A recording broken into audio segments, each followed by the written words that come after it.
This conference will now be recorded. This is the high-risk recurrent advanced prostate cancer virtual meeting. My name is Ken Nathanson. I'm the moderator tonight. The date is I can't get my cursor to move. Anyone know today's date? 21st. 21st, March man. 21st, 2022.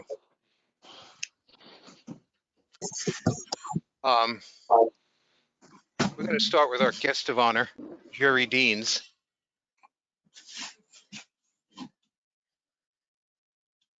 Of Badass Pick fame. Jerry, I can't unmute you. There you go. How about that? Sounds good. Okay. Well, I'm going to have nurses coming and going, so I'm going to make this short, but and then probably pop off. About a year ago.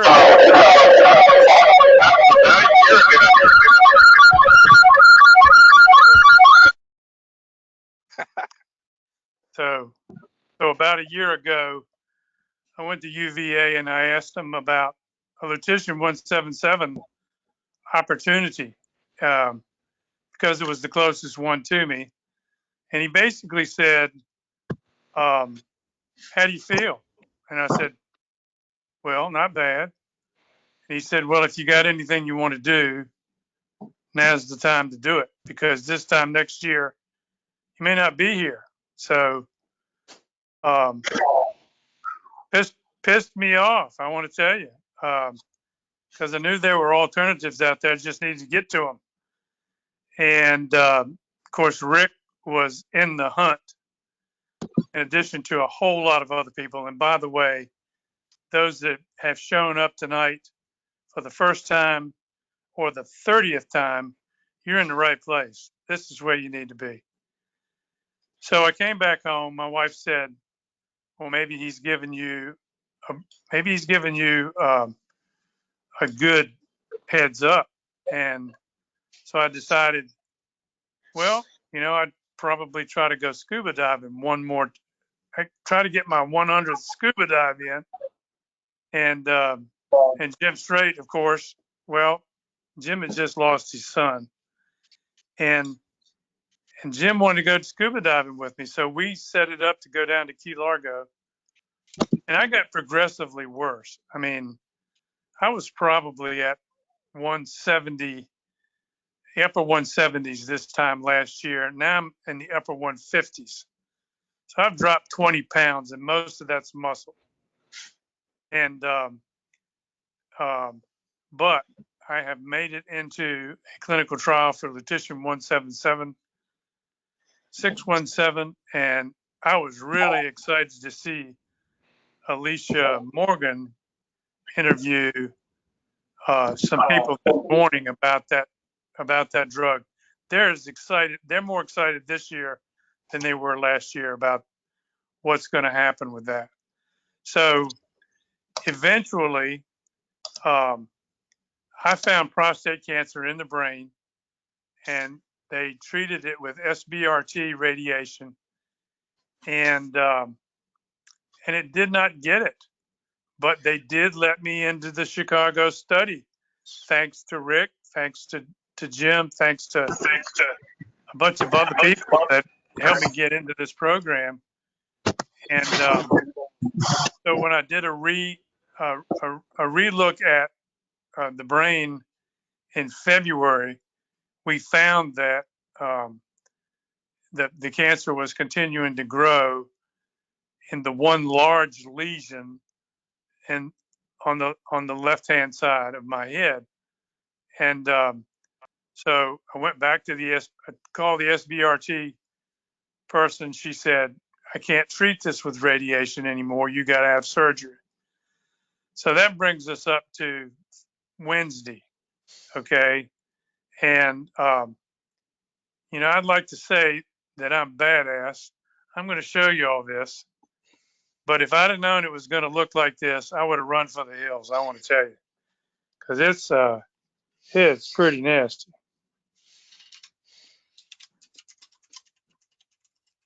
And that's 30 stitches. Jerry, your camera is not on. Oh, it's not. That kind of ruins the effect. Oh, There yeah, we I guess go. it does. There we How about that? go. Can you see it now? Yeah, wish I hadn't told you that. Beautiful. It's not for the weak of heart. I went, holy shit, this morning when I saw it. And, but I got a good neurosurgeon, and this is what I had to do to deal with this. And I'm glad to have had an alternative. Now, the Chicago people say, once you get to surgery, give us a call. Maybe we can get you back up, started in the study again. Now, I've had 2 treatments in Chicago, and one of them wiped out the pain in my lower back in just a day. It was amazing, and incredibly effective. To reduce about 40% of the pain and 40% of the cancer in my lower left back, left and right back. The surgery's done. We don't know if it was successful or not. And I'm going to be probably sometime this week calling the folks in Chicago and asking them, when can I come back and get another treatment? They seem to be enthusiastic about the fact that it has been effective in other areas if it was not effective in the brain. And the brain cancer is puzzling to people because they really thought the SBRT was going to take care of it. In fact, Dr. Drake, Charles Drake, who communicated with just last week, said, I would have thought that would have taken care of it. Dr. George Dan George down in Duke, he said, Jerry, we're about to get this trial up and running in North Carolina. So, it's about to open wide up for people, and it is exciting. I mean, it really is. It's extending life, it's extending quality of life. And, I'm just glad to be where I am. I'm glad to be with you guys. I thank you for being in my corner and part of my team. And have a lot of gratitude right now for being where I am. That's all I had to say. Well, you're an inspiration, Jerry. It's unbelievable. The reason we were calling him badass is because Jerry has an enormous scar due to the flap of skin that they removed so that they could get to his brain. There you go. You can see it right there. When his hair grows back, we won't even see it, but it is a testimony to Jerry's courage and his perseverance.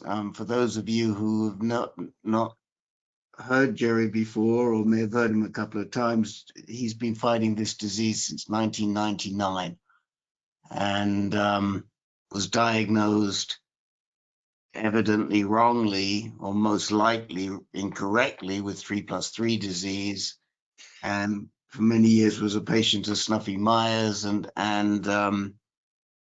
had soft tissue disease long before he had any metastasis in his bone.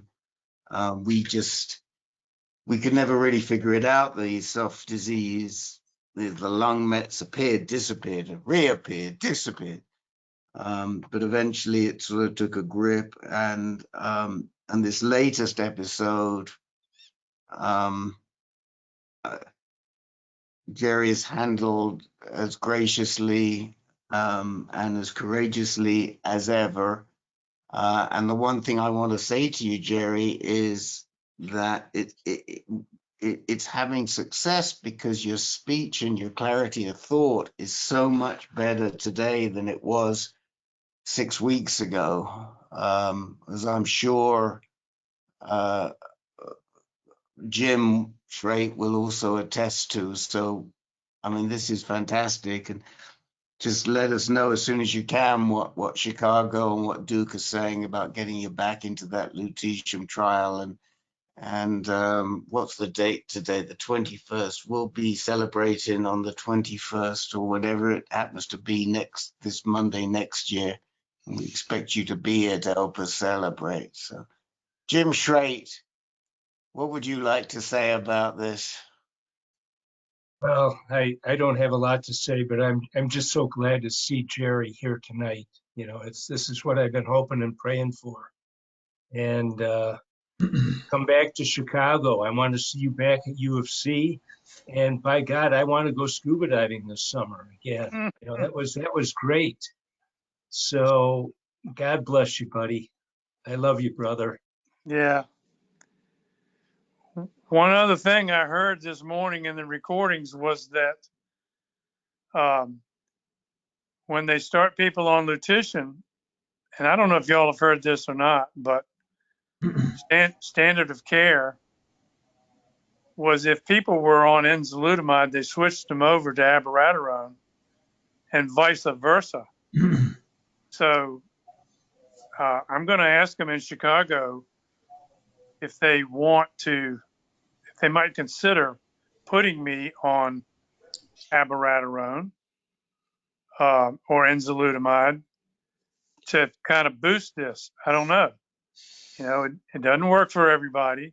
It doesn't work a long time for everybody, but it's doing pretty damn good. Yeah, has anybody else heard of or have any knowledge about this switching? It was kind of news to me, but just wondering if we have anything we can shed light on that. Could I ask a question first of Jerry? Yeah. Jerry, did they consider using proton beam radiation as opposed to SBRT? No, I was strongly recommended to Dr. Laurie Cutno, who had treated me on 2 other occasions, and everywhere she'd hit the cancer had not come back. I had the greatest confidence in her. She said she really thought she could knock this out, and wasn't successful. But we don't really yet know. The lab work's not back yet, so we don't know how much of what they took out was cancerous, how much of it was, artifact of the treatment, the earlier treatment. We'll know more about that later on. But no, we didn't think about proton beam. But you know, the SBRT machine that she's using can shoot this from multiple different directions in the same treatment. Whereas CyberKnife has to treat you from the top, come back another day, treat you from the bottom, Correct. etc. So it's a superior machine, I think. Yes. And but yeah, so the question, you know, how much I went through trying to figure out whether I should try to get on enzalutamide or not, and really was advised against it. But I'm wondering with the current conference that's going on, whether that is going to be introduced if you're not on enzalutamide, darolutamide, abiraterone, or something when you're taking this, if they can boost it or strengthen it with extra drugs. You know, so we'll see. You know, we'll ask those questions. I just wanted to mention I also had brain surgery 2 years ago. I'm a stage 4 candidate, I did have brain surgery, open, what do they call it, a wake craniotomy, and they took out some of the brain matter and so forth. In relation to like the issue of enzalutamide and abiraterone, Abby's a little less, intense. And enzalutamide, though, on the other hand, if you have a risk of seizures, or if you might have seizures because of the brain surgery, it becomes more of a problem, Okay. a greater risk, I should say. Yeah. Well, I fought The tooth the nails the with incidence of when they did the trials originally, there was about between a 1 and a 2% incidence of brain seizure with enzalutamide. But it's been controversial as to whether in fact that was just a correlation that was seen or whether there was any causal relationship. At the same time, they tend not to, if there is risk, they tend not to prescribe enzalutamide or apalutamide. Now, darolutamide doesn't cross the brain barrier, That's and correct. so we do know that darolutamide would probably be, if you wanted an androgen receptor blocker, that it would probably be a better drug. Correct. well, it's one of the next questions I'm going to ask the folks in Chicago. We'll see what they say. Okay, we can't ask Len because I'm actually also having horrible internet problems tonight. And I think Len's also got bandwidth issues, so he's just listening in at this point in time. But maybe if he gets back to us, he'll be able to join us. And we can't ask Herb because he's still with the family. Ben, do you have any knowledge of use of second-line anti-androgens with lutetium? I do not. Okay. Anybody else have any knowledge of that? All right. I'll let Well, you know what I find out. Thank Paul you. said, yeah, Paul said, Paul at MD Anderson said it's not a problem. I'm on Abby and prednisone, and I'm going to stay on it through lutetium. Okay. Okay. Okay. All right. Thank you. Thank you, Jerry. Wow. Anyone else want to say anything to Jerry or about Jerry before we leave? I just want to say, Jerry, it's very inspirational. Now you make me want to go get my dive cert redone. So if you come down to Florida, let me know. Oh, yeah. It'll be me and Jim when we come. Well, hey, Jim's welcome too. Jerry, you're amazing. I mean, I can't think of anybody else who's actually joined the call from their hospital bed in recent history anyway. I mean, most people would take a break, but to tune in that situation and hear, as Rick said, hear you so clear and vibrant is very impressive. It's a boost to all of us. Hey, with a cut like that, wouldn't you sign in tonight? I sure would. Damn right. It's a good thing we don't allow kids in this call. All right, guys. I'll see you later. I'm going to Take get care the of nurse yourself, back in. Jerry. Take We'll care. call you later in the week. Take care, Jerry. I'll be in touch later in the week. Love you. All right, man. Bye-bye. All right. Bye-bye.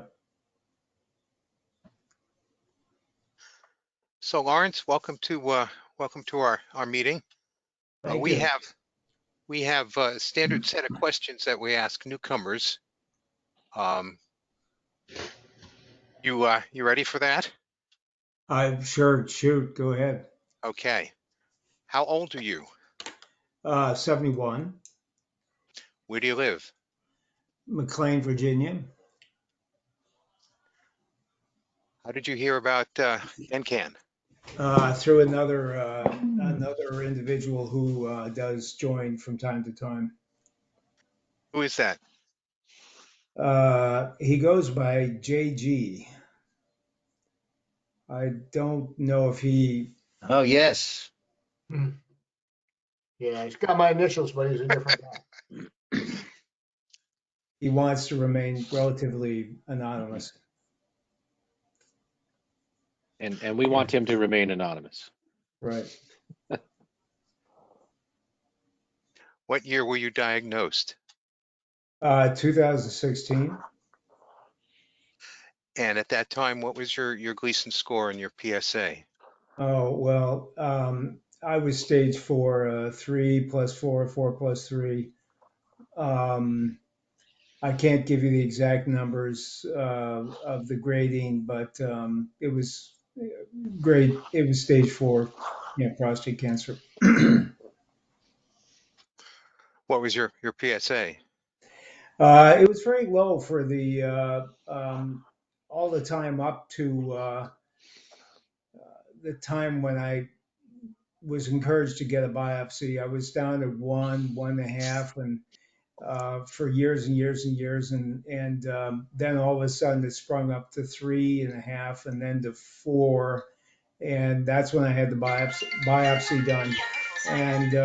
And sorry about that. So I did have that biopsy done, and and it's been kind of a roller coaster since that time. But I'm pretty active. I'm busy, and in addition to having the cancer and being treated with radiation. Well, first I had to have a lymph nodectomy. I'd have the 5 of 6 lymph nodes taken out of my abdomen, and there was one they couldn't get to. But then I went right into CyberKnife and then radiation. And then at the end of radiation, I took a break and then started on docetaxel.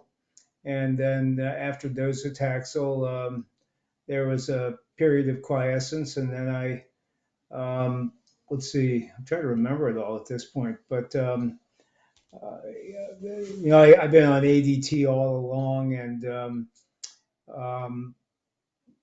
finally, though, my PSA began to rise, and so it was time to start on abiraterone as well as keeping the ADT going. So, and then I had to have denosumab shots for bone strengthening, in addition to the abiraterone shots. You say you had docetaxel as well? Yes, I did. It was a month following the radiation, the wide field radiation. What kind of scans have you had? Oh, I've had the nuclear bone scans, and the CT of the abdomen and pelvis I'm sorry about that, but I've just got to tell my wife I'll call her back. Could I call you right back? Could I call you right back? And so, no, I've gone through the whole process, and in addition, I've had the brain surgery and so forth, and that went pretty well. One thing I tend to do is I keep pretty physically active, and so I think that's helped a lot for all of you who might wonder about exercise, and so I think that's helped considerably. But I frankly don't know if I have a year remaining, or 2 years, or 5 years, or whatever it is. So that's always the big question mark. I feel good, don't have any aches or pains. So I guess that's my summation. I don't want to take up everyone's time, though. That's fine. We'll let you know. So did you have unusual pathology? Did the pathologist find anything unusual? a report, anything? That's Yeah, well, yeah, I did have Foundation Medicine do a analysis, and I have an ATM mutation. Um, and so but that's the only mutation. I don't have BRCA1 or 2, anything like that, where I could maybe benefit from olaparib. No, it's uh, just an ATM. Mhm. Mhm. so the abdominal lymph nodes that were removed, how were they found? From the CT scan? Yes, they were done with the CT scan, right? Have you had a PET scan? Um, yes, PET CTs, right? Do you remember what kind of PET scan? Um, actually, I've never asked that question. I just go in for the scans every 6 months, and then in addition to that, I have the brain scans every 6 months. So I'm pretty well scanned out, I guess. But I never asked what kind of PET scan it was. I just didn't know there were a variety of options. It can actually make a big difference in terms of the sensitivity. I never asked where you're being seen. Well, the brain surgery was done at Hopkins, and I'm being seen at Nova Fairfax in Fairfax, Virginia. I'm sorry, I didn't hear where that was in Fairfax. Fairfax, Virginia, yes, Nova Yeah, Shar Cancer Nova. Center. With Dr. Chung. No, with Dr. Aragon Ching. Ching, sorry. That's I all meant right. Ching, not Chung. Yeah. Well, that's Dr. Ching. okay. I was close though, right? Yeah, very close. How do you like her?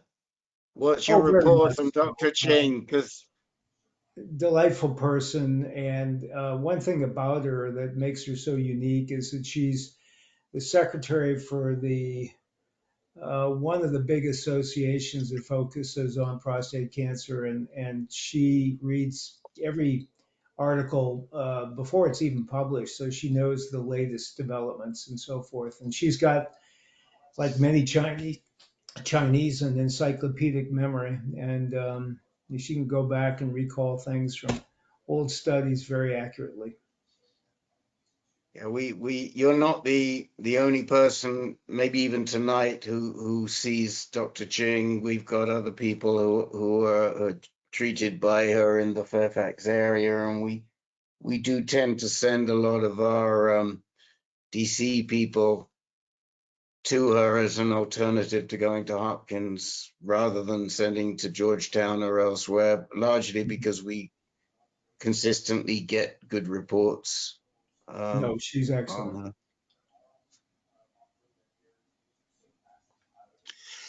Did you have any questions for us, Lawrence? No, not right now. I feel like I'm, I'm being treated well.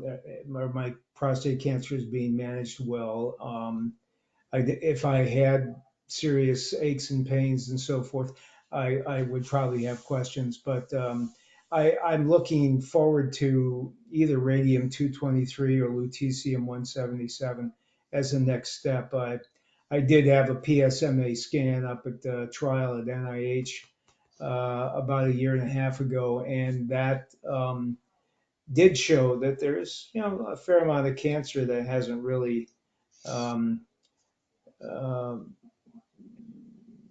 made itself evident on the regular scans, but it's there, and it's just a matter of time before it advances.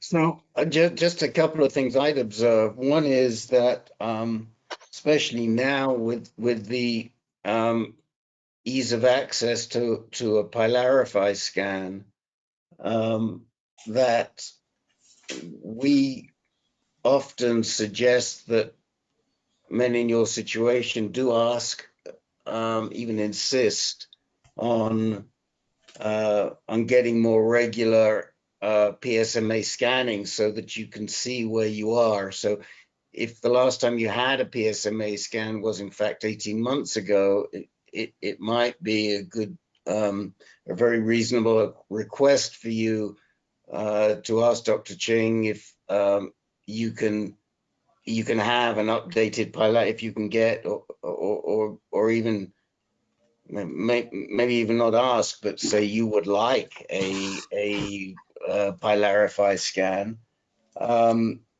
One of the reasons for that is to see the extent of your disease right now, to see if it's in fact retreating or increasing as a result of the disease. You didn't tell us a heck of a lot about what sort of progression, how you're seeing your progression. Is your PSA going up? Is it going down? Do you have any idea I how see. you're Well, doing? it remained fairly low, below 1 for about a year and a half while I was on abiraterone. And now it's beginning to edge up a little bit. It's still relatively low. It started to increase about 4 or 5 months ago, and it didn't really double, but it's slowly increasing. And right now it's 1.3. And how did they see the brain mets? Did those were evident from a C11 or Well, something actually, similar? I was encouraging Mr. Dean that these things can be managed. My brain cancer was a different cancer, and Okay. so it was a diffuse oligodendroglioma, and as a Okay. result, they had to go in and remove a fair amount of brain tissue in the upper frontal left lobe, and so it was a fairly straightforward procedure, and they they woke me up mid surgery to ask me questions like what is my wife's name and so forth and so on, and Mhm. I answered a few, and then I ran out of gas, and then they decided it was time to stop. So Okay. Okay. So largely, as far as you know, totally unrelated to your prostate cancer. yeah, no, it is unrelated. But I've been tracking that since 2002. So, but it's now beginning to act up, and I probably have to go for proton beam radiation in about a month and a half. Sorry to Right. confuse the issue here, but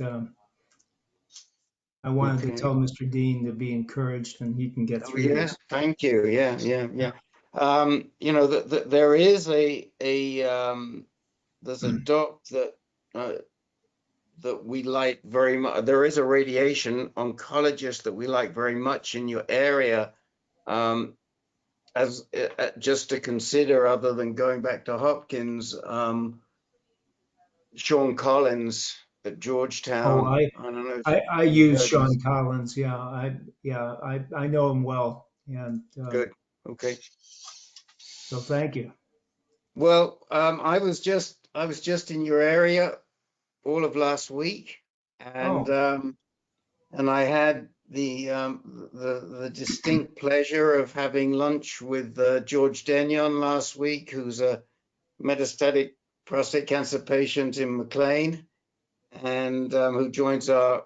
Didn't see if he was on tonight, but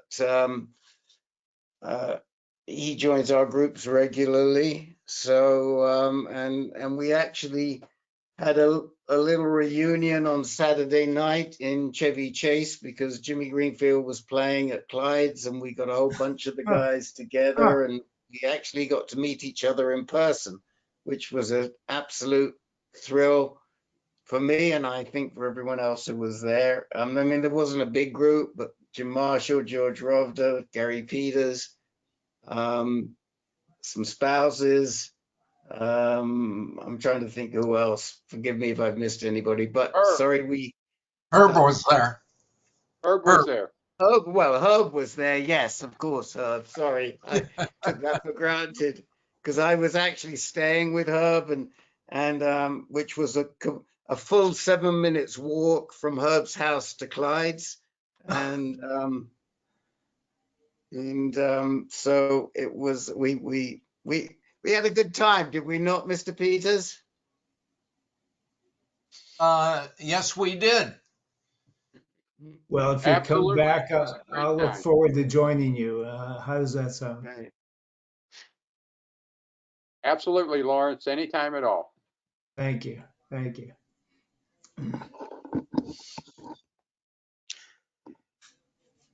Do you have any questions for us that we haven't answered?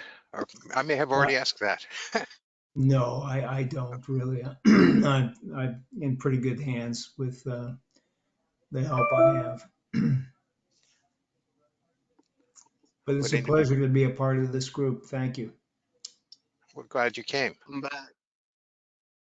Does any, I'm would back. anybody? Oh, by the way, sorry, Ben. I don't know if you've signed up, Lawrence, but if you want to either send your email to Ben or myself, ben@ancan.org or rd@ancan.org, we'll get you signed up, or you can sign up on the website and we send out a reminder before every group. It's sort of a cross between a reminder and a newsletter, I would say. See. Okay, thank you. It's recommended because the meeting dates are a moving target.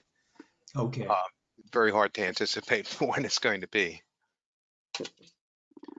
Well, no, that's not fair. Come on. It's only when the calendar gives us grief, which is occasionally, the dates are a moving target. But by and large, we meet on the first and third Mondays at 8 o'clock and the second and fourth Tuesdays at 6 o'clock. Those are all Eastern time. So first and third Mondays, 8 Eastern, second and fourth. But sometimes the calendar gives us grief and we have to move meetings around so we don't meet on successive nights. And Ben is the guru of the calendar and advises us when that's going to happen. By the way, could I ask you though, what was the name of the more specific scan? I mean, I have had the PSMA scan. Sure. That is a PET scan. Yeah, prostate specific membrane antigen scan. Yeah, the scan I was talking about was Pylarify, Pylarify, Pylarify. Okay. And that is the 18F DCF PYL PSMA scan. I know that. You might know it as that. And that scan is now readily available across the country, more and more each month. And that's actually, what should... Rick, actually, that was the one I had at NIH. Yes, that's right. That's correct. You did, yeah. Yeah, that's what they were testing at NIH. In fact, Len had that, and a couple of other guys had that scan. Yeah. But that's now available everywhere, and it's Medicare approved. Yes. Thank you. Did anyone else want to say something to Lawrence or ask him anything before we move on? Well, thank you for coming, Lawrence. We hope to see you again. Thank Pat you, Martin? and you will. Pat Martin, you wanted time? Myself unmuted. Yeah, just an update. In December, my PSA was 0.3, and it was been doubled at a rate of about 2.12. So when my scheduled appointment for, what would it be, the 10th or sometime in March, I was anticipating it to be up about 0.6 or 7 maybe. and it came in as 0.34. So it relieved me a lot. And then in talking with Dr. Schweitzer, I was curious as to if he would put me into a trial or a test that he was running through through the university. And he said, no, the next treatment you'll be is you'll go through immunotherapy and we'll give you Keytruda. So it relieved my mind considerably. And he says, we won't probably do that until your PSA is up about 2 or over. So that's looks like years off. So put me at ease quite a bit.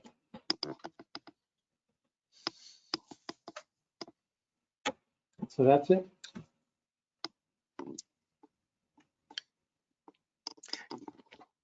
Anyone want to say anything to Pat? Yeah, I mean, Pat, that's great that the PSA seems to be retreating a little bit. You said it had got, was it 0.6 something before the 0.34? It was, I expected it, I anticipated it being, going by the multiplier of 2.12, that it would be 0.6 or higher. And it was only 0.34.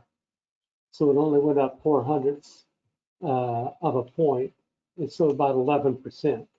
That's a far cry from doubling every 3 months. Right. Now, why does Dr. Schweitzer think that you're a good candidate for pembrolizumab? Because I've got the proper mutations for it. I've got a high mutational burden, and he did not just the genetic testing, but the genetic testing on the tumor itself, and concluded that I was a good candidate for Keytruda. At first, I was looking at the stats on Keytruda, and I thought that doesn't seem to be working at all. But I'm in the 3% of the people who it is effective on. And so that was good. Found that out about a year ago. And so I've been, been anticipating the switch to that. So for those of you who are wondering what the heck that means, I do have some notes, and I knew the answer to the question before I asked, but I was hoping that I wanted to bring it out. So Pat has a tumor mutation burden of around 14, which means at least at the time last year, in May of 21, there was a fair amount of cancer moving around his blood. And he's what's called MSI high,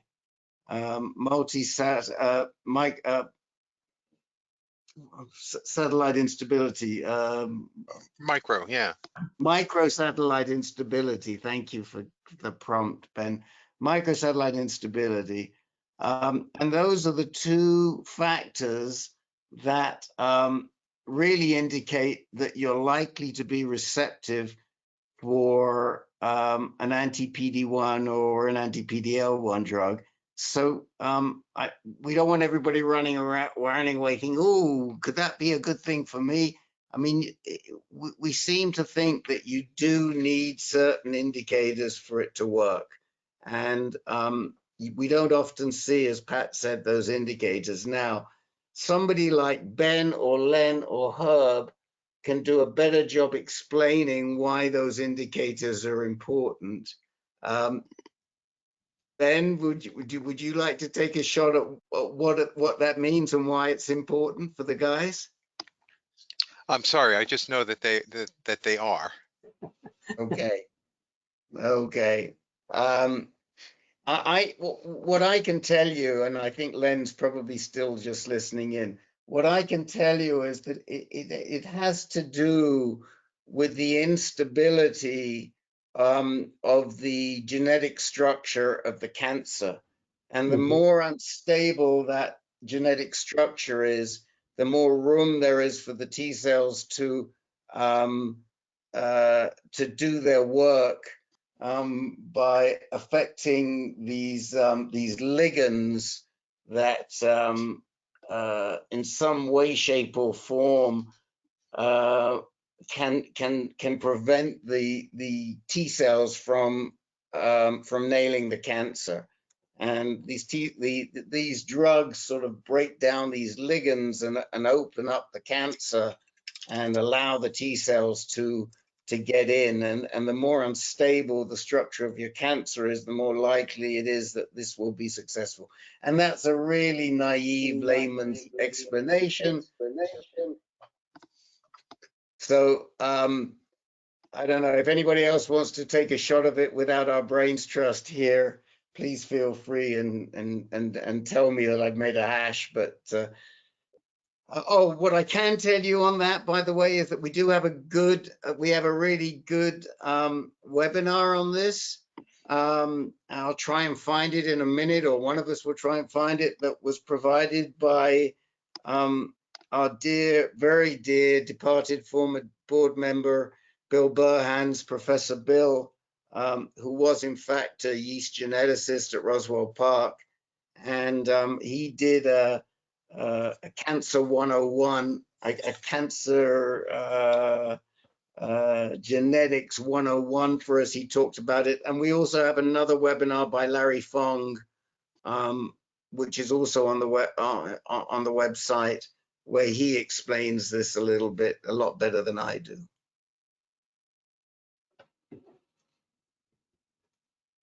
Peter, you want to share your what you posted? Sure. I think I've done this before. Maybe I've done it in the past. That there is a mouth swab test. It's called IMUDX, IMUDX. I don't think many doctors know about it, but my oncologist in California had me take one, and it reveals whether you can tolerate Keytruda. It's a simple test. It goes to a lab. It's not a genetic test. I'm not sure what it is. It was developed, I think, by a scientist in LA someplace. I did that several years ago. And also, one other thing I noticed in my situation is that MSI is, in my situation, it moved from an MSI low to an MSI high in progressive genomic testing.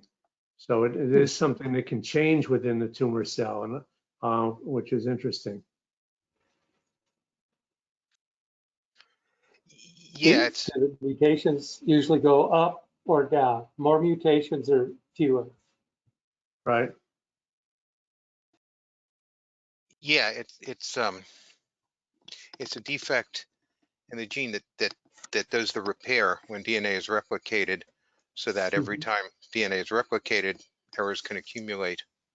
So it can go up, or is likely to go up over time. So the idea of tolerating the Keytruda, this therapy kind of turns off a built-in protection in your body against the immune system attacking healthy tissues.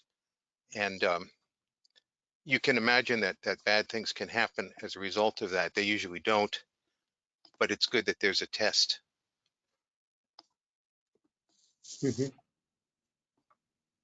Very good.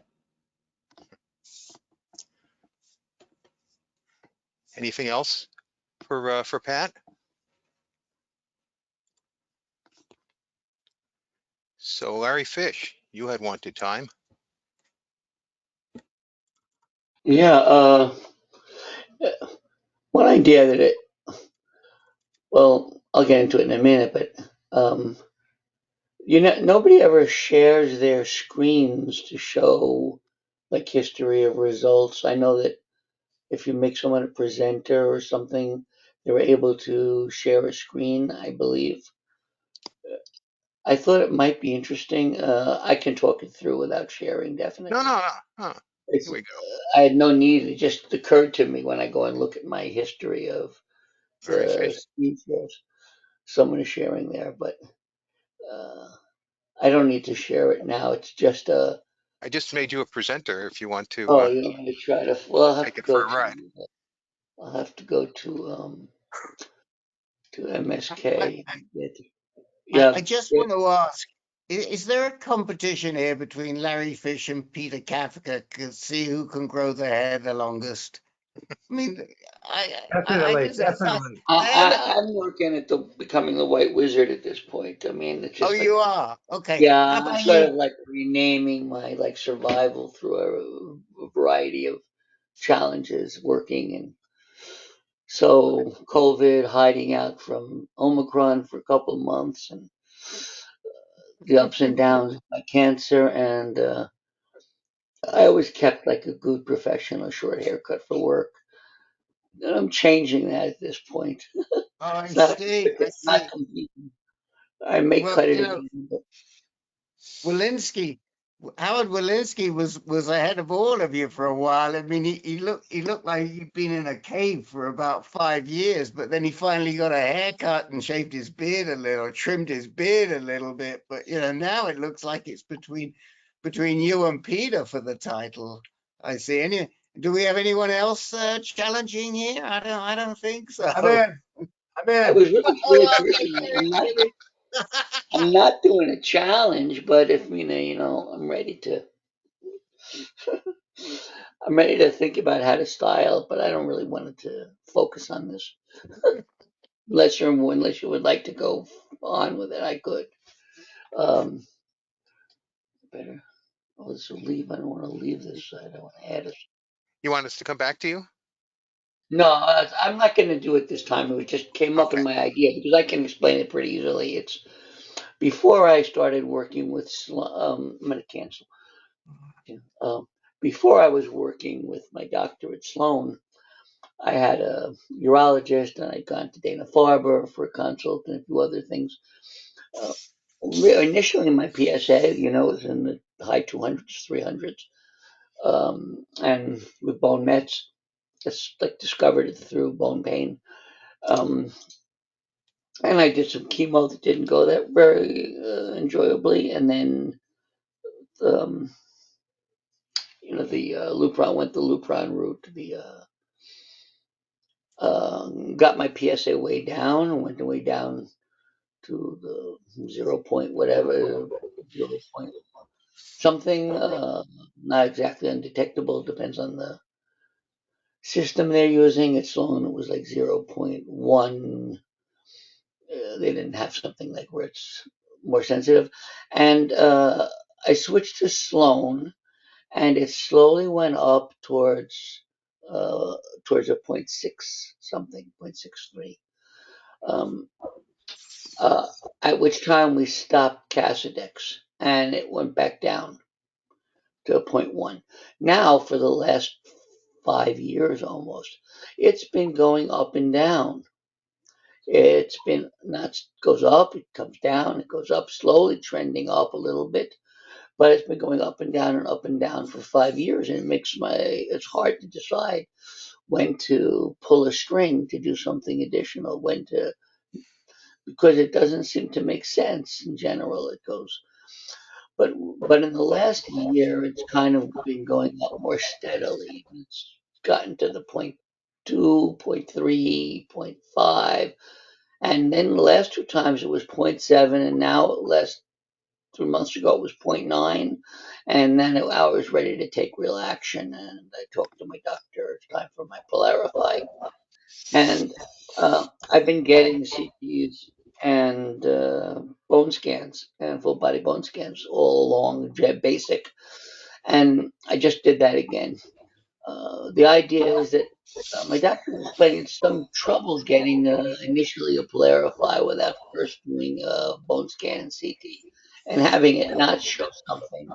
so that they can say you want to do PYLARIFY because it can change your treatment decisions. Just been her experience in applying for the insurance companies. And it went up to 0.7. So I went in for my blood work and my scans last week. And I mentioned my plan was to, if possible, if nothing unusual happens, to just add Lupron, to add darolutamide, and see if I can bring PSA back down. And then I was thinking about taking a drug holiday kind of from Lupron, but continuing darolutamide if I could. The doctor didn't like this idea, but she's not going to fight. Now I went in for my scans, and I got, I don't know who else, somebody not coming for me, I don't think. And then I came back, and my PSA went from 0.9, and it dropped back to 0.6 again. So it was 0.5, 0.7, 0.9, and now it dropped back to 0.6. And I don't know what I'm supposed to do at this point, because did I lose my castrate resistant status because of this? This is what I wanted to discuss. And does it still make me eligible to go ahead with my PYLARIFY and darolutamide plan? Or now am I back into this waiting game with this weirdness that's taking place? I don't know if anybody has anything to say. Did I make sense? Does it make sense what I'm saying? That it went up to 0.9, and it really was a shock when it went from 0.7 to 0.9, and we decided to take action and prepare for a PYLARIFY, and then to make a decision about, just to see if PYLARIFY showed something specific, we might try a whack-a-mole, or we might just go right to adding darolutamide or something else, depending on what we could see. But it turns out that the scans came back clear for the time being, and the PSA went back down to the 0.6 that it was at 6 months ago. I have an appointment next week, but before I discuss what to do, I wonder if anybody had some opinion or go ahead with my initial plan of trying to fight for this PYLARIFY and then make decisions about darolutamide or whack-a-mole or a combination or something else. So, Larry, are you on Lupron? Are you on I'm on Lupron? Lupron 5 years, maybe going towards 6. yeah. So, notwithstanding the 0.6 to 0.9 and back to 0.6, we'll come back to that. Before you get that PYLARIFY, I think you should insist on getting a technetium-99 scan, because if you want the darolutamide, and if we can justify that your PSA has been rising, I mean, you had 3 successive rises, then for whatever reason it went down. For Audio to get you the darolutamide, we're also going to have to show that nothing is on the technetium scan, and probably to have that technetium-99 scan before you do the PSMA is a smart move. Yeah, she was saying that the abdomen and the abdomen chest CT scan that I'm getting with the bone scan is enough to show that there's nothing visible that I can move on to PYLARIFY. That's been her experience. I mean, if I don't know if that's a Tech 99 or what she here's the calls that. point. Yeah. We're doing the technetium scan Yes. to play a game. Okay? Yes, exactly. We're not looking to learn anything from the technetium scan. But when they approved darolutamide, they approved it based on non-metastatic status, based on getting a technetium scan. Now, there's a lot of guys here who are clearly metastatic if we get a more sophisticated scan than the technetium scan. But Bayer played this game in order to create a little space for themselves. Yes, I think I'm in the middle of that right now. So the reason I'm saying get the technetium scan is you got to play the game that they asked you to play. Yeah. And if no, I did just get those. Go ahead, sorry. Did you get a technetium bone scan? it's I guess I was a bone scan. It was a, radio. I don't know the name of that bone scan. I have Yeah, to look but it up. that's what I'm saying to you. There's different types of bone scans. So you want to get the least sophisticated, lowest Yeah, grade bone scan. And if you get that bone scan, which is what they used for the trial approval, and you've got a history of an increasing PSA, which you do, notwithstanding it may have gone down a little bit. If she presents that, then your insurance company is going to say, yeah, he fits right in there. Now, maybe she doesn't present that it went back down to 0.6, and that, yes, it is a bit of a confounder. But the first thing we always tell people is, because most people don't ask for a technician, they'll go for a more sophisticated type of CT scan, and you don't want that if you want to get darolutamide. I mean, we're just playing the game, if you like. right. I So did. that's why. I got these scans, and results came back today, I guess. Yeah, and they showed no additional Okay, metastasis. So it's like now is the moment at which I have to make a decision about do I try to do. I don't know if she seems like she doesn't have to report the Polarify results. It's the application is for darolutamide now, and then the Polarify is to look at possibility of a whack-a-mole theory.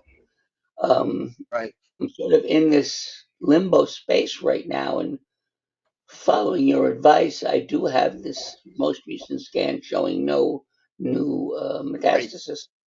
So it I, seems like go for I the was just going to darolutamide say, now. Larry, that Yeah, Len has been, and Peter. Well, I should let Len and Peter speak, but they seem to have enjoyed a pretty good quality of life and have been able to um, uh, they've been able to manage their disease on darolutamide monotherapy pretty well, and so that might be the way to go. And Peter, you raised Provenge. Why don't you bring that up yourself? yeah. No, I can. Peter mentioned it, and we've been in discussion for I've been in discussion for Provenge from before I went to MSK 6 years ago, 5, 6 years ago.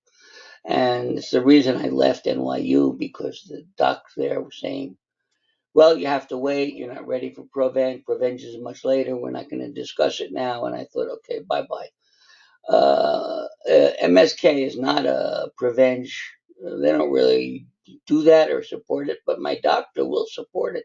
She'll help me get it somewhere else, go somewhere else to get that, and not lose her as my primary medical oncologist. And I'm sitting here still thinking about it, and I'm not really like poor Jake, but I'm conservative and don't rush to do. I like that I'm enjoying life and going along, and don't know that the data is clear for me yet whether it would be to do this first, or I feel like I want to do darolutamide first and hold this and see what's going to develop. I'm not against it.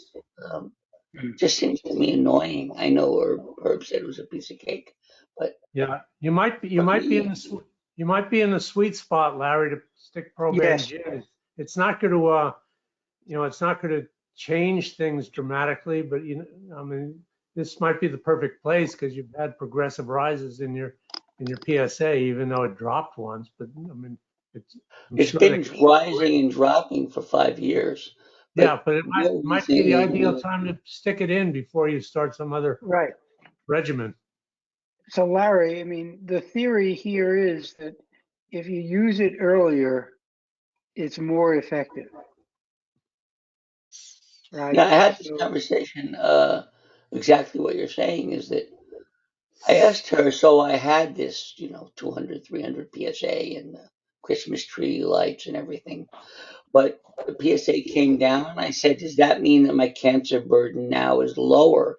And she says, definitely, that's what it means. So now is a good time to consider that. I agree with you. We're going to discuss that next week. I sort of want to just get into darolutamide before something stops that from happening. Well, I think And it's the opposite.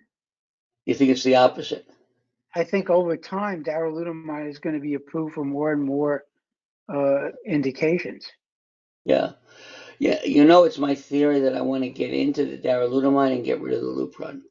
If it works, if I can drop my PSA nice and low right now. And that's really what my main game plan is. And the Provenge is just the secondary game plan. It's like an additional thing that's going along. But what I'm really just trying to get to darolutamide before something makes it more difficult. You know, Larry, Len and I were talking earlier about darolutamide. He stopped it altogether a couple of months ago. So he's on nothing now. He's on a drug holiday. And I called him earlier today because I'm thinking about cutting my dosage in half. I'm only on darolutamide itself, and I'm thinking of cutting it in half. You know, you get to the point, I mean, you're there, I am, Lennis, a number of us are, where we're kind of managing our own disease. I mean, yes, we have medical oncologists, but we're kind of in a place where we're all unique and nobody's ever been there. I mean, these drugs were tested on, you know, the dosage was tested and it was tested on people with certain parameters, but we're all so unique and different. And, you know, Len has stopped it entirely for now. And if things go south, he'll get a scan and figure out what to do next. And I'm kind of in that place too. I stopped Lupron about 8 months ago. So I've just been on darolutamide for 8 months, and now I'm thinking of cutting that in half. How does your PSA work? How's your PSA still down low? It's been sitting around 0.15 right now, and if it goes up, I mean, I've got the wiggle room just like you do to get a scan or do something. So, I mean, the doctors, I don't know, to rely on a doctor to tell you something definitive at this point, you're not going to get a definitive answer. I mean, there's nothing in the book that says this is going to work and do this. So you got to trust your heart sometimes, and you're in a place where you can do that. And Provenge might be if it was me, I would probably jump on Provenge if I was eligible. Yeah. I don't know. I'm debating. My doctor works with me very nicely. She follows what she says, and she believes in MSK goes for. But when I want to go outside, she's always ready to support me if I make a decision. So I'm quite happy with her as my doc, and debating about Provenge right now, but I'm still trying to follow my plan that I've been on for a year or two, which is to get onto darolutamide and try to do without the Lupron and feel better. So Larry, did you understand what Rick was saying about the bone scan? You're looking for a test to lie to you. You're looking for something that's so bad that it will give you false negatives.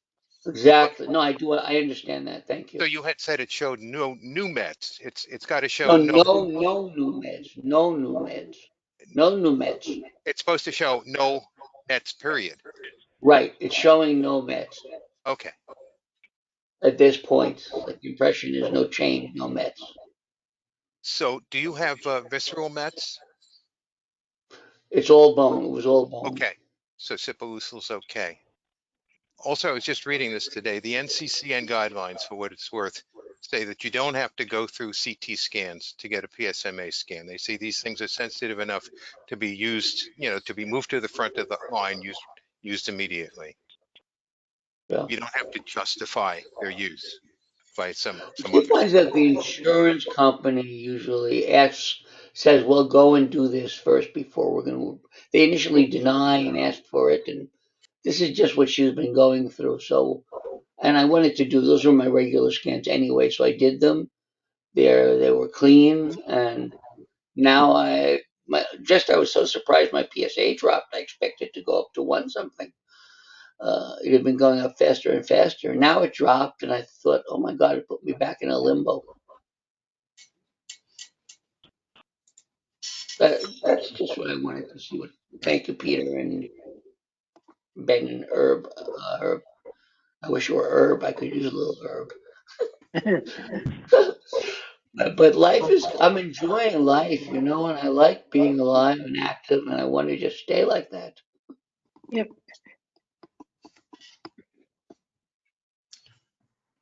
Okay, that's good. Nobody.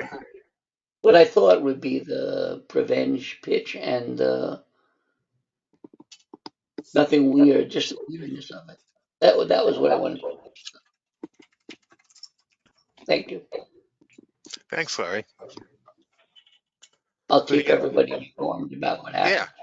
Yeah, please do.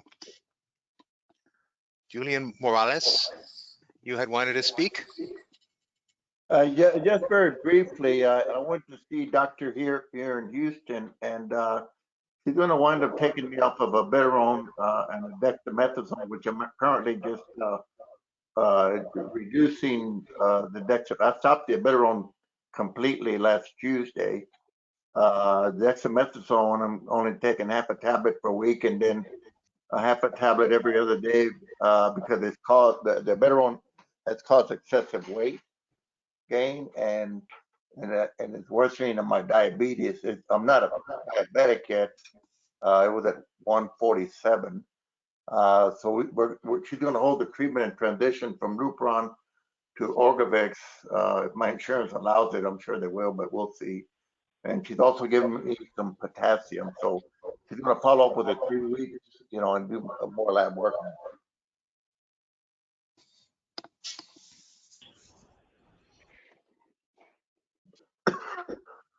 And that's all I have for now. Thanks, Julian. Anybody have comments on what Julian said? Julian's news?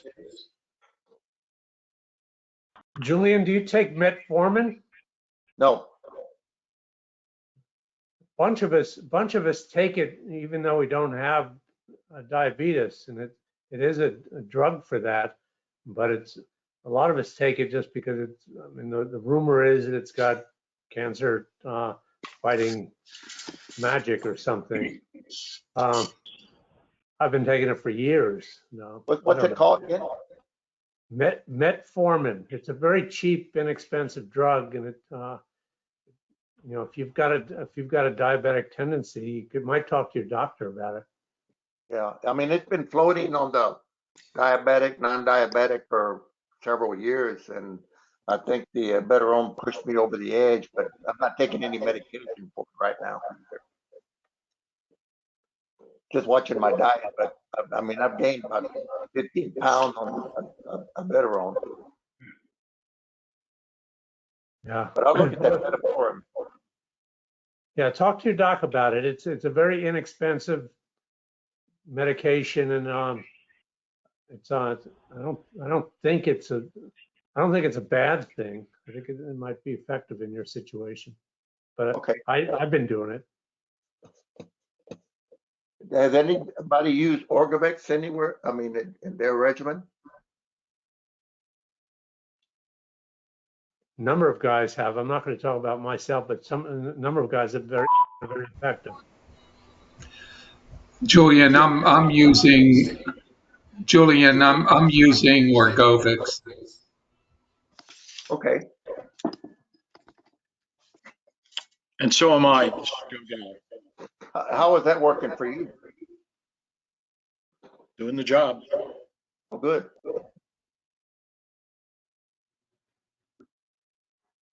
It has worked well for me. I'm using it right now in combination with enzalutamide.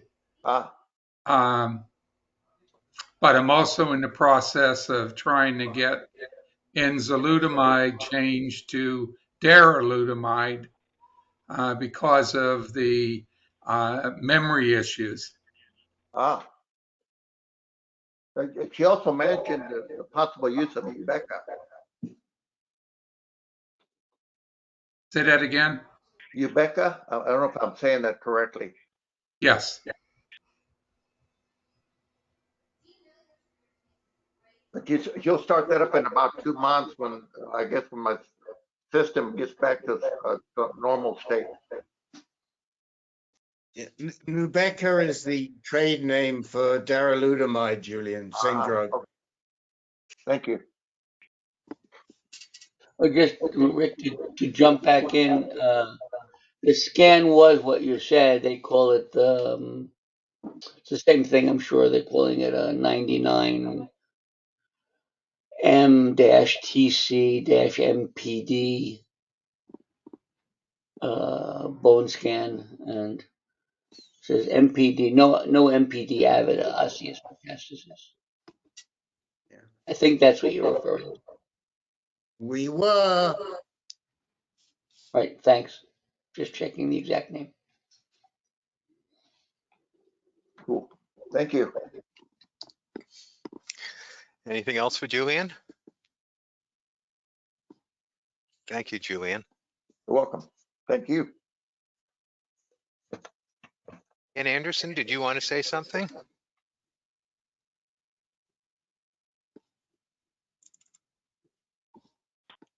Yeah, Ben, I'll just give an update if that's all right. Just a All quick right. one. You know, I finished radiation to T10 here in Phoenix. I've been searching over the last 3 months for access to lutetium. So, been working with UCLA, University of Chicago. At the moment, both those places have approved me. Lo and behold, there's a group here in Phoenix called Arizona Cancer Care. And my doctor, who's my radiation oncologist, has a good friend.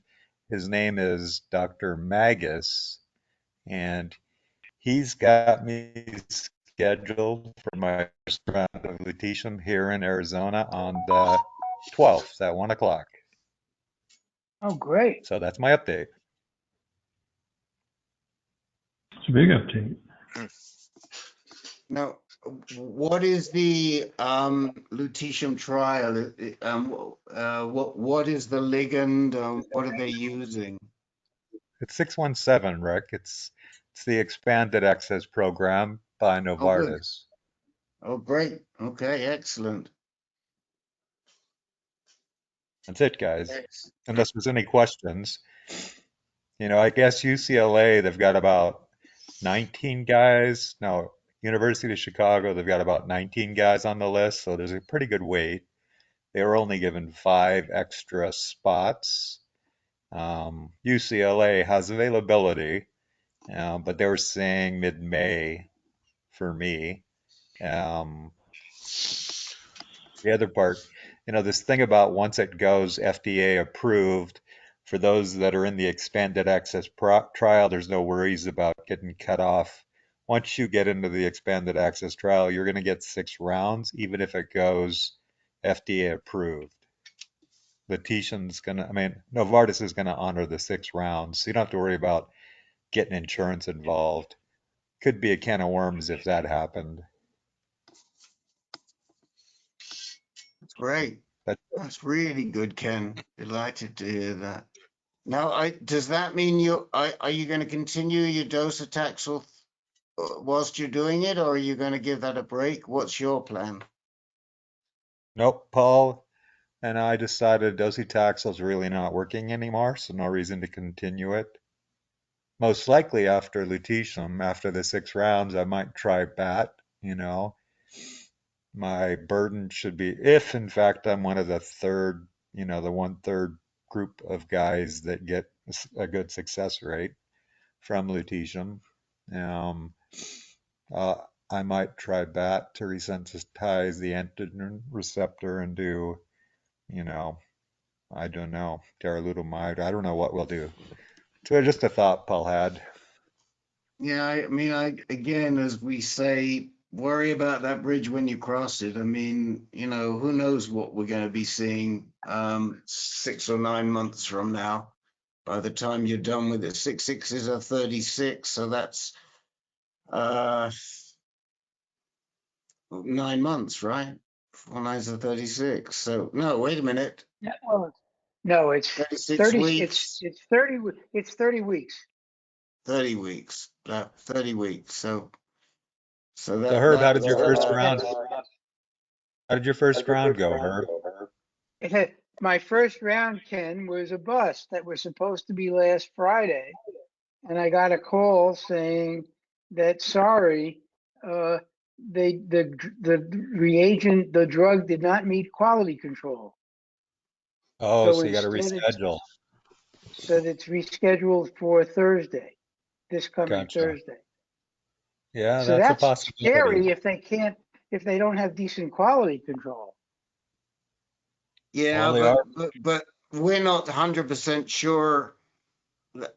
We're not 100% sure it's quality control. They may be saying it's quality control, but there are certain people around that are questioning whether in fact it's quality control. But if it is quality control, I agree with her.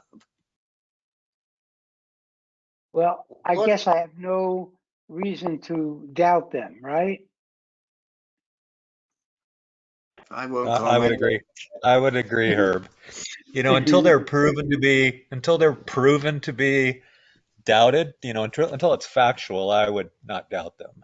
So, but anyway, I'm good, Ben. Thank you for the time. What's your PSA, Ken? 2 weeks ago was 95. Okay. Okay. Thank you, Ken.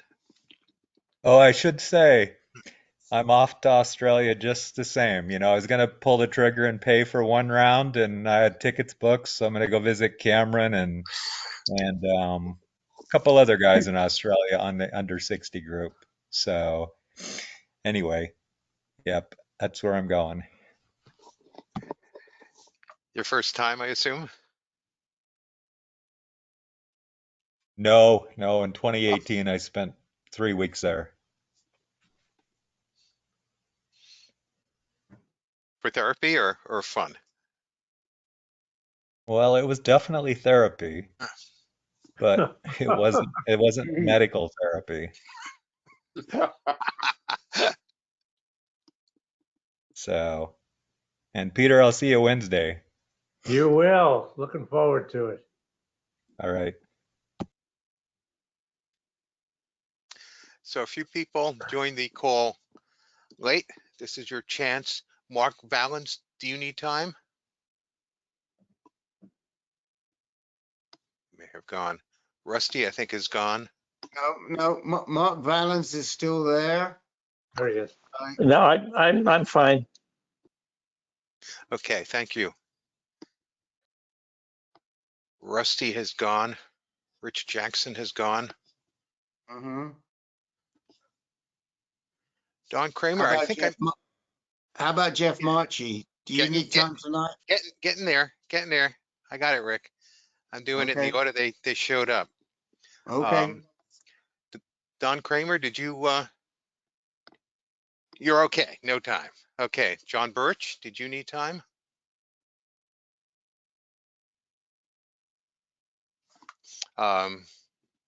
Jeff Markey, your turn.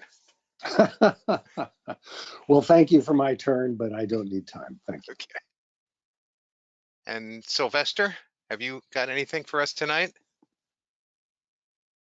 No, thank you. I apologize for being late. We're happy to see you, nonetheless. That actually, did I miss anybody? Is there anybody who wanted time whom I failed to call on?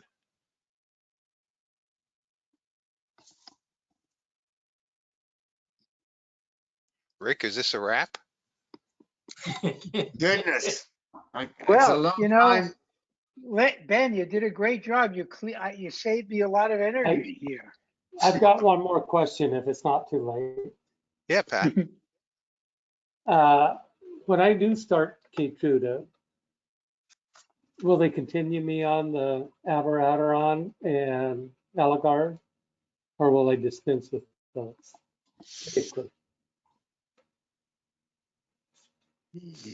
I suspect they might hold the abiraterone. I'm trying to think about people. Most of the folks that we know that I'm thinking of who have done Keytruda, I think have stopped. Carl Foreman Carl Foreman was on before, I thought. Maybe he left. I'm here. I'm Um, here. Yes. Carl's here. Hello. Carl, did you when you did the Keytruda, you weren't doing a second-line anti-androgen, right? No, yeah, that was the clinical trial that had a triple therapy: Keytruda, enzalutamide, and Oh, that's right. Yeah. actinium. Yeah. Yeah. So you were. Yeah. I don't know. I mean, again, that's something that you and Dr. Schweitzer would have to discuss. I don't know enough about the interaction. Herb, do you know anything about the interaction between an anti-PD-1 and a second-line anti-androgen? I mean, there shouldn't be one. I mean, the fact is, you know, they are entirely different mechanisms. But again, some docs probably are happier to just go with monotherapy than try to confound it. So I think it's up to your doc.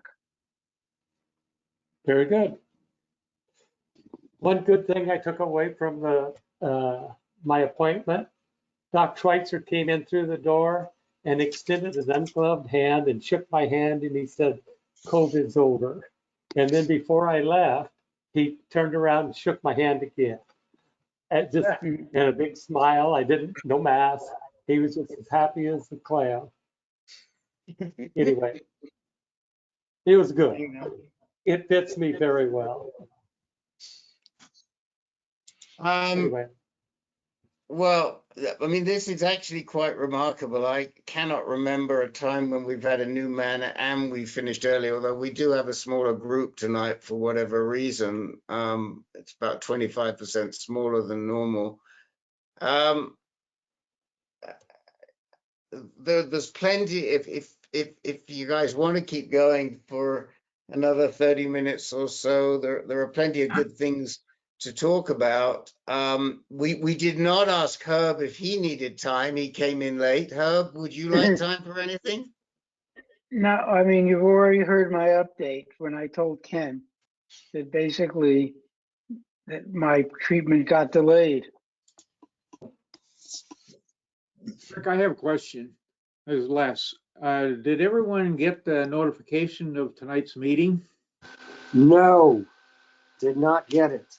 I did not either. I didn't. That may have cut down on the people here. Rick's Sunday email did not arrive. That's for sure.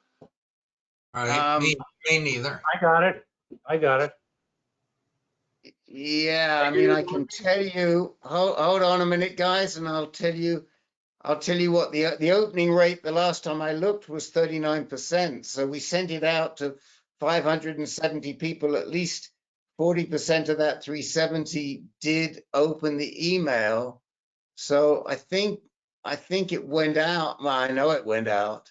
I don't understand, because we've heard this before. Sometimes it doesn't get to everybody.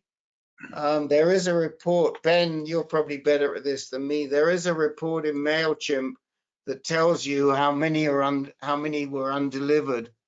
So we can take a look at that report. It's a special report that tells us who didn't get it. But let's just see. As of right before the meeting, we had 56% opening rate, which is excellent. In fact, that's one of the best ever. So it definitely went out, Les, and whoever else, Jeff. So it may be something in your own. It's got to be something in your own system, I suspect. No, it's not. Microsoft runs mine, and I get every single email from everybody. Something went wrong on your end, but don't know what it is. I don't think anything went wrong on our end, Jeff. When we send After out 50 years in computers, I can tell you it is your end, not our end, when more than one person doesn't get it. Good. I spent 50 years in computers. I ran a consulting business for 25 years. I was an expert on email especially. And this didn't, for some reason, it didn't go out to everybody. It was sent, but did not arrive. Jeff, we need you to take over MailChimp. That's right. If you're so certain, we need you to interface. We'll give you the job of calling MailChimp and finding out why it didn't get to you when it actually got to A lot. many others. Yeah, I see what you're saying. It's just, I get mail from everybody. My mail never stops working. And I've gotten mail for every Sunday for years now. And it's, Okay. Well, we'll take it as an issue Hey, on Rick. our end. Yes. Rick, you either didn't understand or I didn't understand the quick note that I sent you just beforehand. Your email went out and said Tuesday, March 21st. That email was from the recording, Joe. That was from the recording that I posted last week. It said the next meeting. It said That's the next the only email. That's the only email we've gotten. That's right, Joe. Look, that note was from the recording that I posted in the middle of last week. That was not the reminder. I know. The reminder I got had the right information. That's right. So I else don't put decided it down to read it. Whatever. I don't put it down to posting the ground. I don't know what the issue was. We'll Hey, try Rick. and figure it out, but I'm sorry if you didn't get it, and that could be why Hey, Rick. people didn't. This is John. I didn't get a reminder. I only got the one that referenced the meeting on Tuesday, March 21st, and there was no active link in it. So I was late. I had to go find the link in an older email, but something happened. It didn't come out. Something happened for sure. We'll try and figure it out. I didn't get it either. On a different note, I want to remind everybody that the PCRI mid-year conference is this weekend. Wow. Dr. Schultz and Dr. Moyad will be, they'll be joined by a number of other speakers, a number of other doctors. And it's free. It's Saturday and Sunday. And I talked to Dr. Schultz the other day. I had an appointment with him, and they're looking forward to having a live conference this fall, in September again, to get back on track with that. I've talked about the broccoli issue, and I just wanted to show this. This was from the Prostate Cancer Foundation. They had a dietary thing. This shows 12 months of taking broccoli soup once a week, and how much. This is just the changes to the prostate DNA. And on the right, you can see it's quite red. Oh God, how come that went away? Oh, my phone went dead. You can see it shows the DNA changes, and the one on the one that's all black, I'm not sure if it's on your right or your left, is when people take that extra broccoli that has the highest amount of what do they call it, glufaninine, and those are DNA changes to the prostate DNA string, and they show that there's just dramatic changes from just doing that broccoli. In the red shows major changes in the DNA, whereas the black shows very, very minor changes. I just thought Where did the DNA sample come from? It says changes in prostate gene expression over 12 months in men with localized prostate cancer had consumed 1 portion per week of soup made from broccoli with different glorphine content.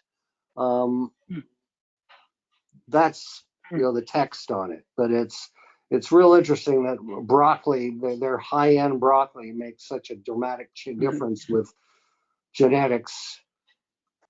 Jeff, where does someone find this? Well, the Prostate Cancer Foundation did let's see if I've got the date on it. On 9/21, they did a diet health seminar, and I imagine it might be available through their site. That was just one of the last things that they talked about. I've got a whole bunch of other screens. They went into, the effects of eating different types of things. It's whether you had a Mediterranean diet or a vegetarian diet, they discussed all the different characteristics. But that was called Diet Health on September 21st of 21. If you So, want to check so Jeff, let me ask a question. This was in active surveillance patients, right? is that what it said? Active surveillance? Okay. So really, we want to know how many of them progressed to No, it not says be, it says with localized prostate cancer, some 1 portion per week of broccoli. It right. does not But say it anything doesn't about. say the data really should be about how many of those men progressed with eating broccoli or not. Right. No, you're right. It's just that the lack of DNA changes or Well, we changes, don't know what those DNA changes mean. but they were just about the DNA changes related to prostate cancer. That was They're not- all they were. That was all they were showing in this chart, and I mean they definitely show a reduction in changes to the DNA due to the taking of that high-end broccoli soup.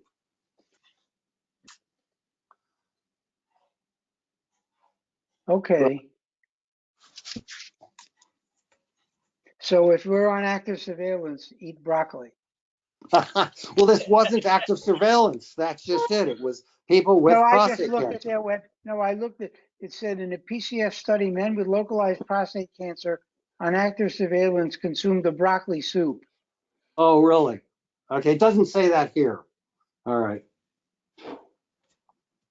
I started eating broccoli. I started eating broccoli over the weekend, and my hair grew back to this length over the weekend. Well, but I eat a lot of turmeric, which has the same chemicals. Oh, yeah. We had a lot of turmeric this weekend in Indian food. Always use black pepper with that turmeric. All right. So this is interesting with the emails. So let me just, so everybody of course has checked their spam folder. Oh, yeah. Oh, yeah. Oh, I see. Rick has gotten to the bottom of this. Yeah, I stand corrected. I apologize to all, especially to Jeff Marchi and his 50 years of experience. Somehow or other, in setting up who it went to, I missed adding the main group. I only added the under 60s group. And okay. as a result, 55% of the 105 men who did get it opened it. But there were approximately, I don't know how many, most of the under 60s, but there were approximately 560 who didn't. And the good news is we can reuse a lot of that information again next week. So yes, I'll be up in the chat. Yeah, you got good stuff in there, you say. So send us what the good stuff was. Well, we'll I send. was up in the chair, so I was supposed to chair, and I wrote it so we can use it again when I'm chairing. Yeah, we can. We'll use that again, and we'll say some stuff, and we'll send it out again. Now, I do want to say that there is no meeting next week. Peter has a meeting with low risk meeting, but next week is a 5th week on Tuesday and Wednesday, so we don't have any meetings next week. So the next meeting here will be the 4th of April. And we're not doing any webinars. We decided to postpone this month's webinars to later in the year. I'm also trying to figure out, I think Jimmy came up with a solution to the longest hair. Am I seeing? I mean, what is going on there? This is the result of increased broccoli intake. In 3 days, my hair grew to this length eating broccoli soup daily. We'll send you a case. Cancer progression, but pretty good hair. If you eat turmeric, will it be blonde? You can have your choice. That's right. It'd be redhead, right? Did Larry Fish leave? I think Larry Fish left. He doesn't even get to see. He doesn't even get to see what happens if you eat turmeric and broccoli. He couldn't I compete have at the not, same. Here's Oh, I have Larry. Larry, not Larry. left. I'm just not. I'm following the broccoli. Yeah, if he ate Broccoli turmeric and Rob, broccoli,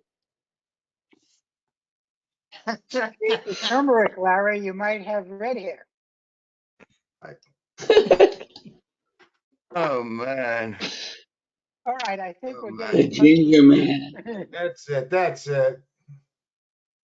I'm out of I'll here. tell you. yeah. I'll tell you what, guys. I will just to go to be a little more serious, just for the moment. One of the things that I did put in, and I'll repeat it in so it goes out to everybody, but just a couple of words about the AUA Summit last week, which was specifically oriented towards lobbying your legislators. And so whilst there were 2 days of presentations by the AUA, they were mostly around the issues, the legislative issues. There were 5 legislative issues. Really only 2 of them had any application to us.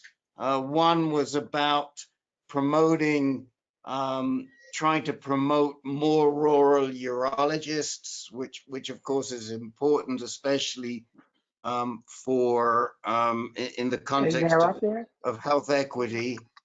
The second thing, What? the second issue, let's I have a just what? mute, I do. here for a second. Hold on, where's He's muted. I got it. thanks. There was an issue around which I really didn't follow, around coding, and they raised a point that the way things are coded right now, and the difficulty in getting insurance companies to approve procedures that they apply for results in around 13 hours a week of urologist time in trying to convince insurance companies to do what they're supposed to do, which obviously is very inefficient. So they were doing something there. There was another, the 2 things that really did apply to us were, one, telemedicine, where I think there is a consensus, really a unilateral consensus, that everybody benefits from telemedicine. The doctors like it, the patients like it, and the problem is that right now can's been kicked down the road because it's part of the COVID emergency measures, and so it will be considered an emergency measure until September, and now between now and September they're trying to get a bill passed. Most of the legislatures have supported it, if not all, and I think it's in committee right now, so it looks like telemedicine is here to stay. The other issue that we were really interested in doesn't so much apply to this particular group, but it applies to AnCan across the board beyond prostate cancer, was that there's a measure proposed for the sponsors of clinical trials to do what NIH has been doing for a long time, and to pay for travel and accommodation. And this is specifically and only right now for people of for diversity groups, largely people of color. And what it will do is promote the participation of people of color in trials, which right now is about less than 50% of the population, and we seem to think that's a lot of that is down to financial reasons. It does not address medical costs. That's something we at AnCan are addressing with a group of other organizations. but it will address travel and accommodation, and it will have to be paid by the sponsor. And we think this is a really good time for that to happen, because all of the big pharma is coming to advocacy organizations like ourselves and saying, what do you have for health equity? We got money for health equity. We want to pour more money into health equity. So as I said to all the legislators that I spoke to, 2 Senate offices and 2 representative offices, that it would be disingenuous for big pharma to push back and say, no, we don't have the money for this right now, when they're coming to us and saying we've got money for exactly for this purpose. So hopefully that will get passed. I forget what the 5th issue was, but it wasn't anything that was that relevant, I think, to us. It might have had something to do with I think it had something to do with urology residency fellowships. So, but one of the things that we really pushed at the summit, and I think we were heard, they say we were heard, was that we really want to see the medical organizations working closer with advocacy groups.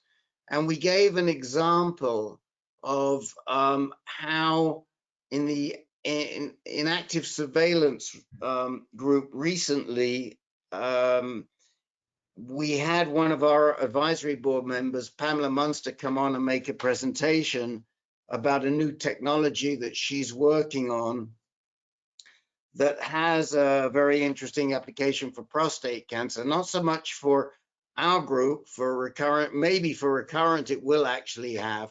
I don't think it will for advanced when it's systemic, but she's come up with a way where she can deliver hormone therapy drugs, really any drug, but in our case, hormone therapy drugs in a local focal way. So she can basically put that drug to a particular point. And what she's done is she's developed a silicone capsule that fits inside a biopsy gun, and you can fill that silicone capsule with a drug, and that drug will be delivered. It seeps out of the capsule over time. And so they're talking about using bicalutamide, for example, for people with active surveillance and shooting it straight into the prostate. But Herb sees an application for his spinal injuries where you might be able to apply this locally. And I don't see why it might be another possible alternative to treating oligometastatic disease, so that somebody with oligometastatic disease doesn't have to endure systemic treatment. But this is way down the road. First of all, we've got to get it approved. It's in trial in Australia, and it's also in trial at the National Cancer Institute at the NIH for active surveillance men. So what has that got to do with how people work together? Well, Pam Munster, who developed it, and some of you may have seen her in our webinars, is a breast cancer medical oncologist who carries BRCA herself. Her kids carry BRCA. And she originally developed this because she thought she could use it for breast cancer in place of surgery. But it really didn't have a role because breast cancer surgery is so easy. It's so easy to get to the tumor and so easy to excise the tumor that it really didn't have the application there. And then she works with Peter Carroll, their colleagues. And Peter said to her, you know, why don't you look at this in the prostate? Because prostate surgery is so much more difficult. Well, that's what they're doing. But she really wanted to know, well, what do the patients think about this? And so she came to us and she said, can I talk to your guys? I'd love to hear from your guys. So she made a presentation beginning of this month, which you'll find, it's actually on the front page of AnCan right now. It's featured, it's being posted. And after her presentation, we had 80 odd guys, and she was having a one-on-one with most of those guys. They were asking her questions, she was asking them questions, but it's just such a neat way for doctors to interface with patients, especially when they're working in an area which isn't their field. She sees a few. She and Carl Foreman spoke. She sees a few people who may carry the BRCA who have prostate cancer, but very, very few. So we said to them, think about using us as a resource, because we feel that the closer we can get to the docs, the better relationship we can have. And, in the context of our Janita urinary medical oncologist, sometime soon, I'm not sure when, but Dr. E is going to come on this call because she wants to talk to all of you about what you want out of a doctor's appointment when you go see your med-onc. And she said, can I come talk to everybody and hear from the guys themselves? Because I want to make our appointments better. So this is a great way for us to interface. And I think that could have been one of the best things that came out. So that's it.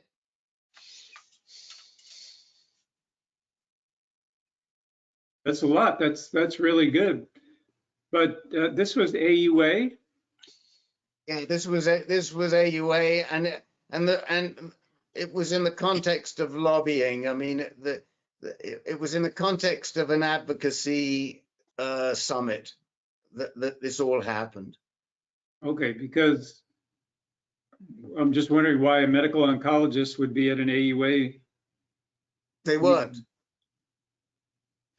Huh? They weren't then. Why someone like Eleni would be at an AUA? She wasn't. Oh, she was not. Okay. No, she wasn't. Okay. But I'm just saying that was one example that I gave them as to how docs can work with patients through us.